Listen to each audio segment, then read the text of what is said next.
Good morning. It's Thursday, September 3rd, and this is IndigPatriot News.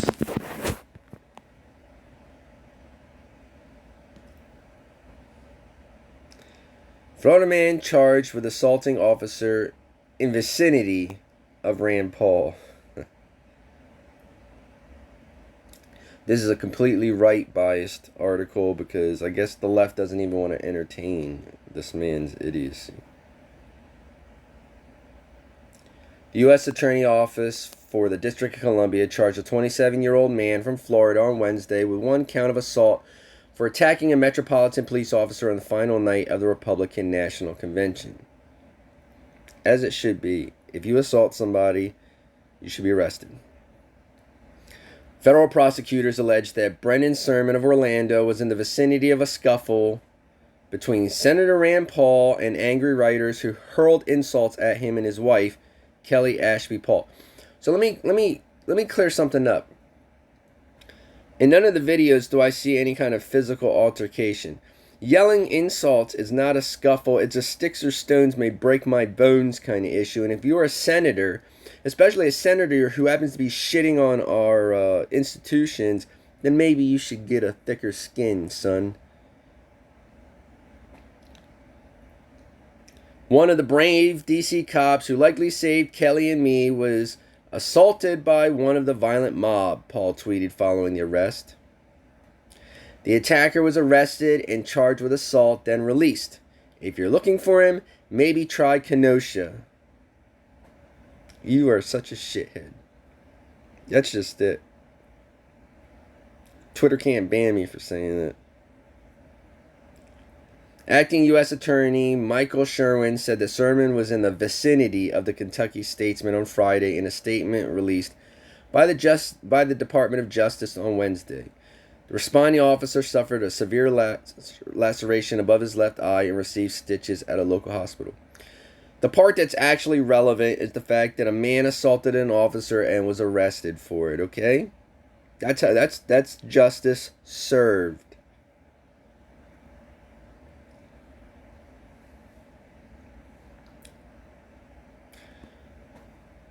City Council members invite Joe Biden back to Pittsburgh to tour black communities. This is 50-50, right and left. I'm going to go with CBS Local. Maybe.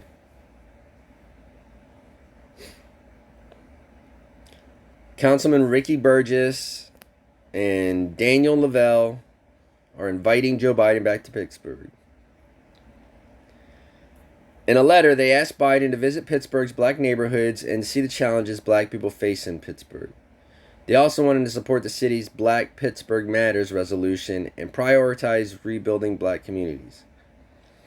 If we're saying that we are committed to black lives and that black lives matter, we must commit to reinvesting in black people, black places, and black spaces to create sustainable black communities.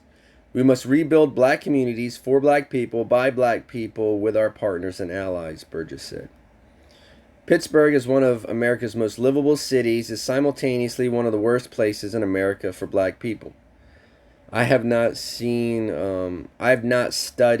the data on that to confirm or deny. But I don't live in Pittsburgh, so my experiences aren't going to be valid. I cannot judge this man's statement off of my experiences because I don't live in Pittsburgh. Showing black people that they matter and that where they live, work, worship, and play matters must be a major priority for our country in this time of great racial and civil unrest. We believe that rebuilding black families and black communities is what justice demands of America. I see nothing wrong with Joe Biden visiting these communities. He also needs to visit Latino and indigenous communities. He needs to visit places that presidents don't generally visit, and he needs to show that he's for the people. If he shows that he's for the people, that differentiates himself from the current GOP mindset that's for the businesses. I get behind somebody that's for the people. I don't give a shit about your businesses. I care how they affect you economically, but if it's between businesses and people, businesses can be rebuilt, people cannot. Trump calls for review to cut funding to cities with lawless protests. This one's left 45, center 12, and right 43. I'm going to go with the Hill. I think I'm going to go with Reuters instead. Reuters. Look at him. Anyway, where's his salute? President Donald Trump signed a memo on Wednesday that threatens to cut federal funding to lawless cities, including Seattle, Portland, New York, and Washington. My administration will not allow federal tax dollars to fund cities that allow themselves to deteriorate into lawless zones, said the memo, which was released by the White House. The memo instructs Attorney General William Barr to develop a list of anarchist jurisdictions that permitted violence and the destruction of property persist and refuse to undertake reasonable measures to restore order. What are your reasonable measures? Are we sure that we're not squashing the First Amendment rights? I'm not advocating violence. I'm not advocating riots, and I'm not advocating looting, but blanketing the entirety of your response upon those particular issues is infringing upon the peaceful protesters that are rightfully protesting. The memo also instructs White House Budget Director Russell Voigt to issue guidance in 30 days to the heads of agencies on restricting eligibility of or otherwise disfavoring to the maximum extent permitted by law anarchist jurisdictions in the receipt of federal grants. So stop paying your federal taxes then. Okay, legally I am not telling people to stop paying taxes. But this is not just money that Donald Trump's pulling out of his ass. This is money that is paid in by our taxes. Okay? It's not your money to just do whatever you want with. And maybe Congress needs to have a say on where federal funding goes instead of arbitrarily just listening to the dotard in chief. New York Governor Andrew Cuomo said on Twitter that Trump was trying to cut off funding that states and cities must receive to recover from the coronavirus pandemic. He's not a king. He cannot defund New York City, Cuomo said. It's an illegal stunt. It is an illegal stunt. Congress has the power of purse. The end. I'm sorry, I'm a little bit some kind of way, I guess. Merkel. Navalny's poisoning is an attempted murder with a poisonous substance. Yes, it's Novichok.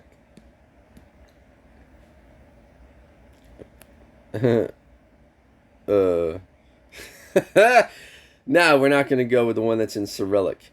This is a left 64, center 4, and right 32. Dang, where do I go? If I go to Reuters, it's all in Cyrillic.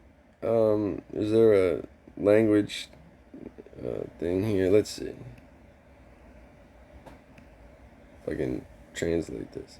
All right, you clicked a little thing up in the top right corner there, and it translates. So proud of this app. Ground News. Good job, guys. The authorities in Germany, where Russian opposition politician Alexei Navalny is being treated, said he had been poisoned with poison from the Novichok group and demanded an explanation from Moscow. Well, we wanted to kill the guy because he was running against our president, just like we've done in other times. By the way, Putin, I'm not against you. I'm just reading the news, okay? I'm nobody. Alexei Navalny was the victim of an assassination attempt with a chemical nerve agent from the Novichok group. This poison can be uniquely identified in analyses, said German Chancellor Angela Merkel. I think that's how she pronounces her name.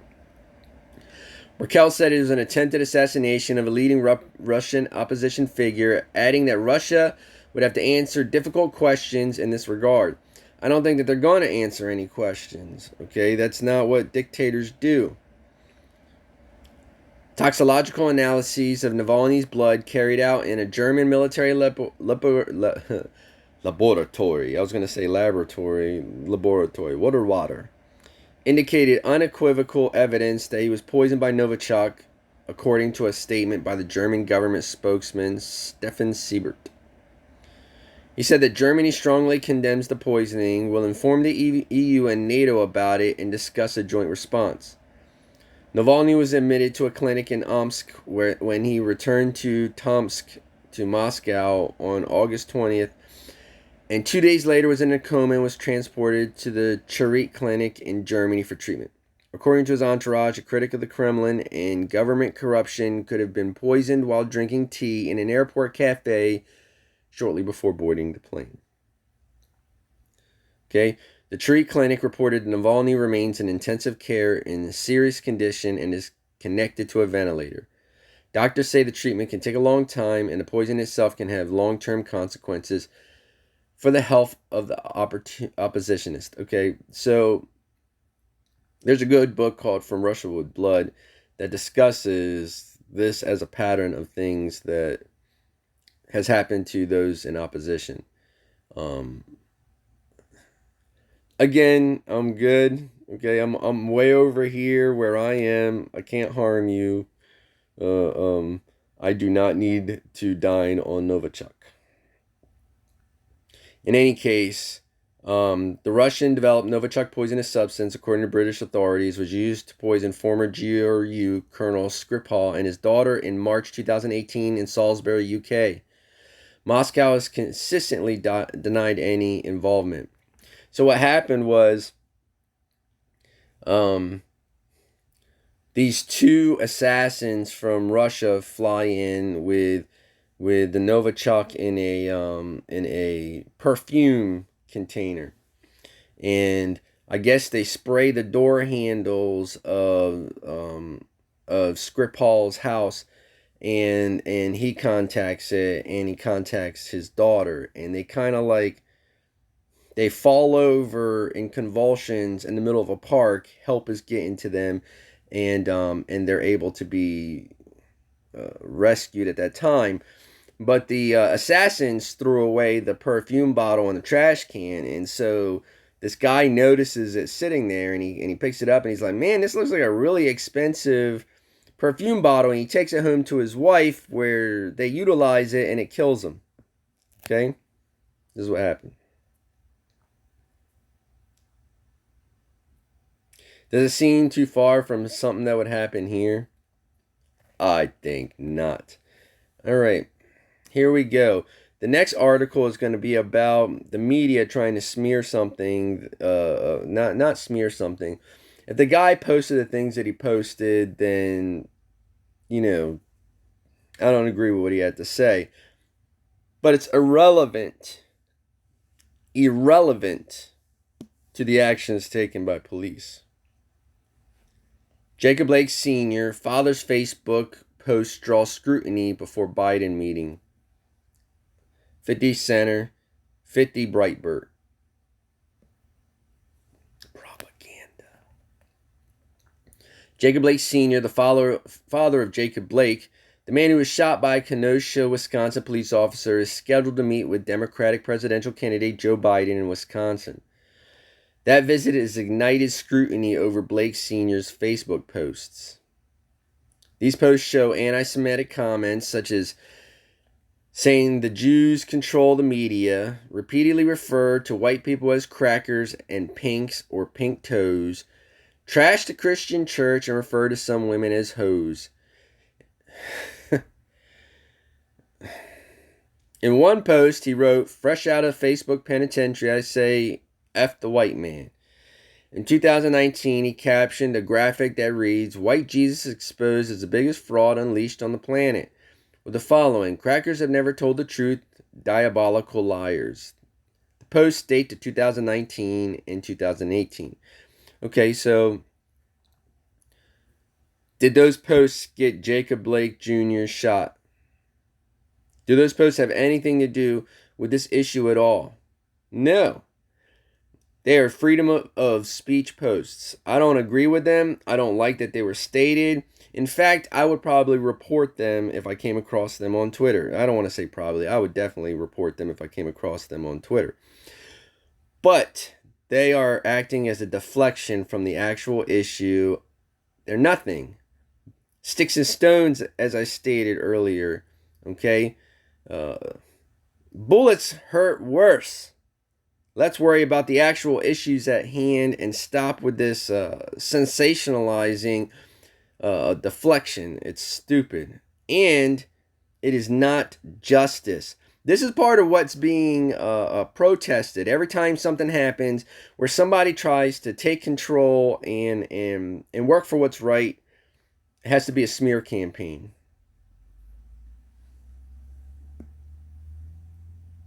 Last story.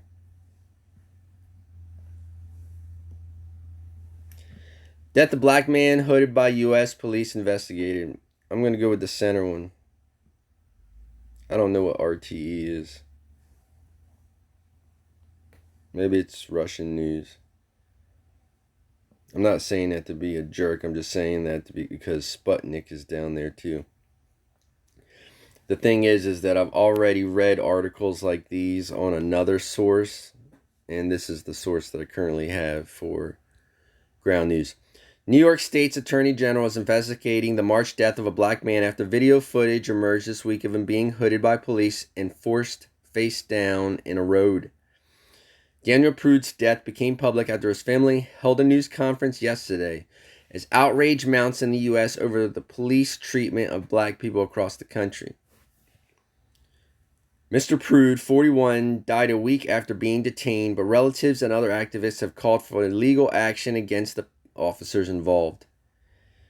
The Special Investigations and Prosecutions Unit of my office is already actively investigating this incident, said a statement from Attorney General Letitia James. We will work tirelessly to provide the transparency and accountability that all our communities deserve.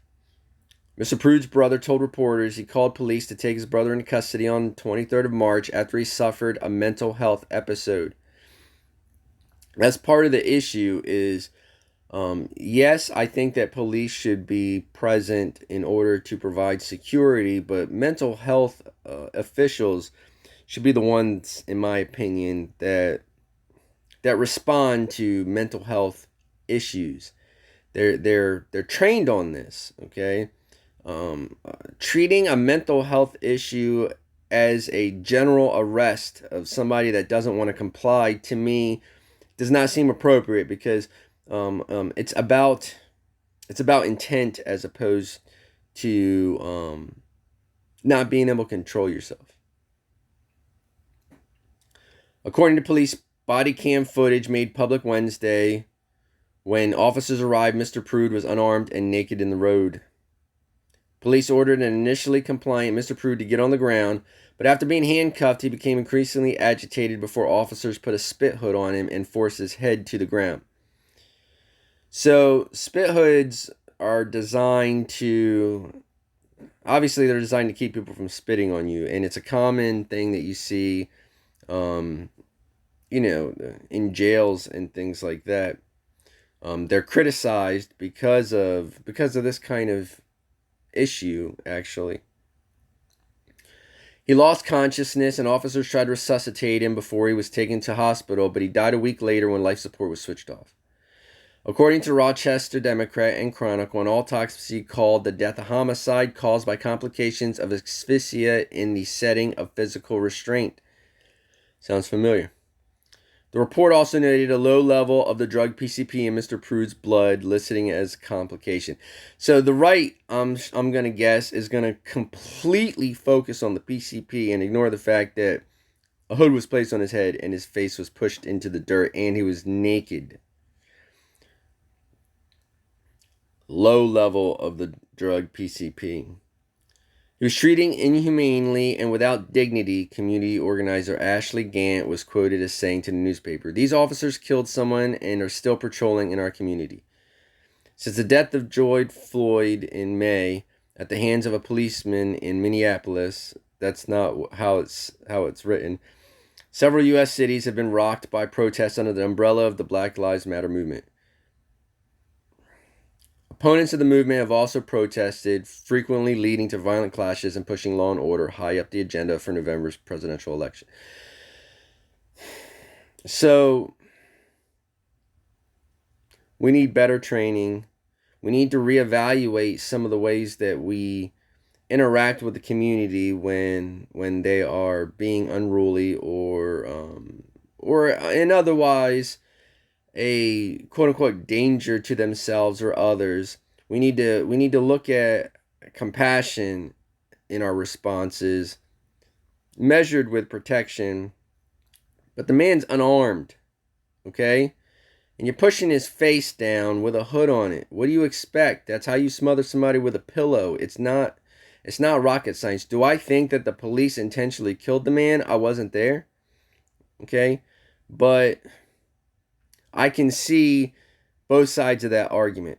Okay? No matter how you want to take it though, this is a matter of using a controversial item like a spit hood.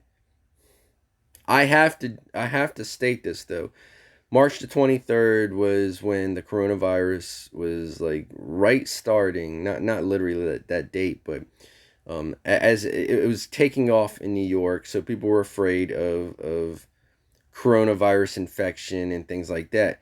But that does not change the fact that these hoods are a danger. We should try to figure out another method. We could do better, in my opinion.